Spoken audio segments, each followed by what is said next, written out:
bagian 25 cm ke bagian sisa ini, kira-kira seperti ini ya.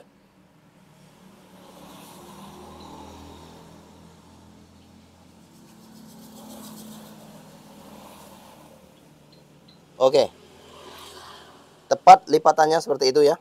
Kemudian lipat lagi bagian 25 cm. Dan lihatlah seperti ini ya.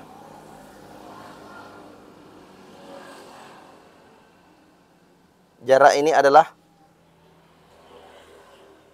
6 cm. Kemudian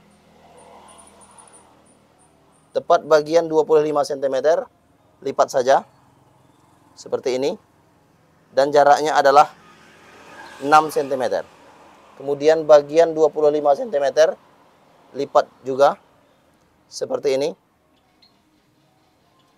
dan jaraknya adalah 6 cm. Kemudian begitulah seterusnya.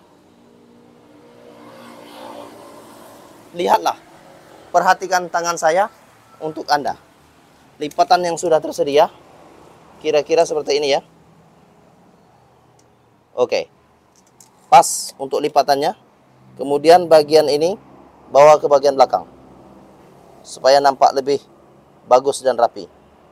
Oke, sudah seperti ini